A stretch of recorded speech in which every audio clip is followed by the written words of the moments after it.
नमस्ते दोस्तों, global think इस YouTube चैनल पर आप सभी का स्वागत है। चांद का रंग अक्सर सफेद या चांदी के रंग जैसा नजर आता।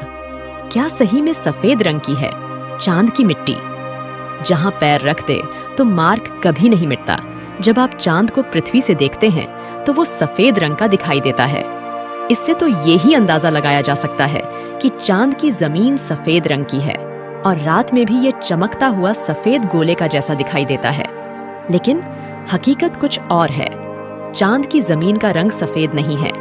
इसके साथ ही इस मिट्टी की खास बात यह है कि अगर कोई इस जमीन पर पांव रख दे तो हमेशा वो फुटप्रिंट रह जाता है। जैसे अगर चंद्रयान का रोवर प्रज्ञान चांद की मिट्टी पर घूमेगा तो उसके मार्क हमेशा के लिए वहां ही बने रहेंगे।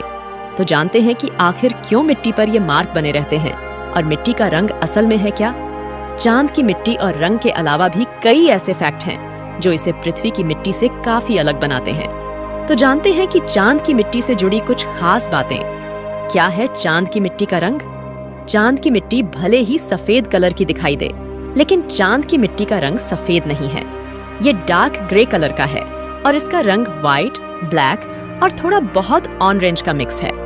बताया जाता है कि यहाँ की भौगोलिक परिस्थितियों की वजह से ऐसा है। चांद पर मिट्टी की जगह कुछ चूर्ण जैसा पदार्थ है और वो वहाँ की जमीन को ढकता है और उसे लूनर रेजोलिथ कहते हैं। वहीं चांद सिर्फ सूर्य की रोशनी की वजह से चमकता है और ऐसा नहीं है कि इसकी मिट्टी में चमकने जैसा कुछ हो। चंद्रमा मुख्य रूप से चमकता है क्योंकि यह सूर्य के प्रकाश में होता है, जो कि अजीब होता है जब आप इसे रात में देखते हैं, क्योंकि आप रात में सूर्य द्वारा चीजों को रोशन करने के बारे में नहीं सोचते हैं।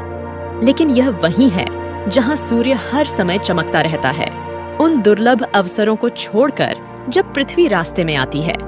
वैसे चंद्रमा लगभग डामर के रंग का है, जिससे यह अजीब हो जाता है कि यह बिना पुराने पनीर की तरह सफेद दिखता है। फिर ऐसा इसलिए है क्योंकि हम रात में पूर्ण सूर्य के प्रकाश में चीजों के अभ्यस्त नहीं हैं। अमावस्या के निकट आप चंद्रमा के अंधेरे पक्ष को बहुत हल्के से देख सकते हैं। इस मामले में चंद्रमा पृथ्वी द्वारा प्रकाशित किया जा रहा है। पृथ्वी चंद्रमा से अधिक चमकीली है, बहुत बड़ी है और पानी से ढकी हुई है। निस्संदेह पृथ्वी चंद्रमा की तरह ही सूर्य के परावर्तित प्रकाश से चमकती है। सभी गर्म चीजों की तरह चंद्रमा भी इंफ्रारेड में चमकता है। इसे ब्लैक बॉडी रेडिएशन कहा जाता है। आप इसे देख नहीं सकते, लेकिन फिर भी इसे चमक माना जा सकता है। क्यों नहीं हटते मार्क? हमने आपको बताया कि चांद पर जो मार्क बनते हैं वो हमेशा बने रहते हैं। तो जानते हैं कि वो ऐसा क्यों है? चांद पर हवा या पानी नहीं है, जिस वजह से यहाँ कुछ बदलाव नहीं होता है। साथ ही यहाँ कोई वायुमंडल नहीं है। जो भी वहाँ है वो जमा हुआ है।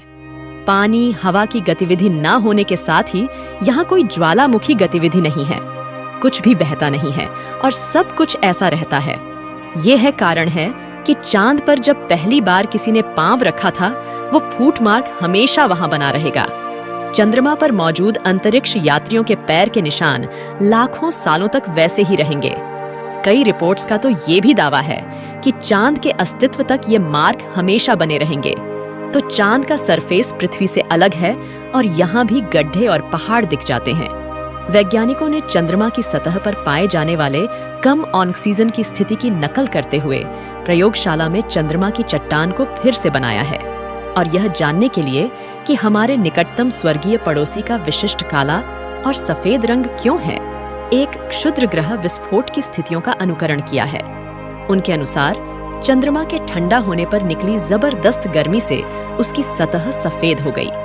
चंद्रमा का निर्माण 4.5 अरब वर्ष पहले हुआ था, जब पृथ्वी एक विशाल धूमकेतु से टकराई थी।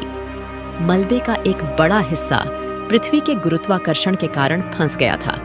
अनुसंधान दल के अनुसार टक्कर से गर्मी के रूप में भारी मात्रा में ऊर्जा निकली, जिसने चंद्रमा की अधिकांश सतह को मैग्मा या लावा के चंद्र महासागर में बदल दिया। फिर लावा ठंडा हो गया और जम गया, जिससे यह सफेद दिखाई देने लगा, जबकि इसका केंद्र काला ही रहा।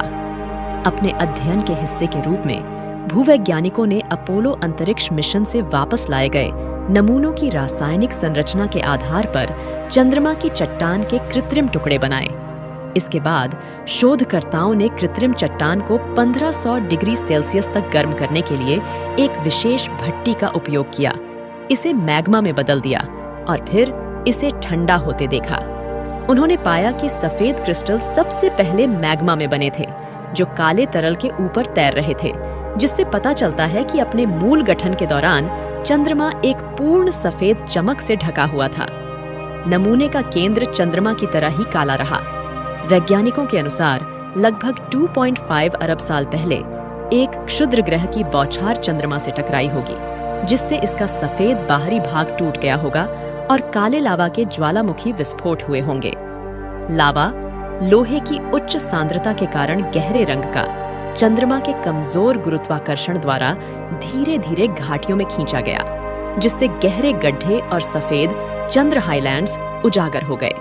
यही कारण है कि चंद्रमा सफेद और काला है। जब आप चंद्रमा और पृथ्वी से चट्टानों को देखते हैं तो वे बहुत समान होते हैं। उदाहरण के लिए एडिनबर्ग में आर्थर सीट पर काली चट्टान काले चंद्रमा की चट्टान से बहुत अलग नहीं है। चंद्रमा की सतह पर अब गहरे रंग की चट्टानें दिखाई देने का कारण बाद में तीव्र उल्कापिंडों की बारिश का प्रमाण है। लौह समृद्ध खनिज जो चंद्रमा के अंदर गहरे थे, विशेष रूप से हेफनियम में उच्च और टंगस्टन में कम साबित हुए और पिघली हुई चट्टान के रूप में सतह पर उभर आया होगा, चंद्रमा पर घाटियों को भर दिया होगा और एक गहरी छाया छोड़ दी होगी, जिसे हम आज देखते हैं। आई होप कि आज का वीडियो आपको पसंद आया है, तो हमारे YouTube चैनल ग्लोबल थिंक को सब्सक्राइब करना ना भूले, लाइक और शेयर करना ना भूले।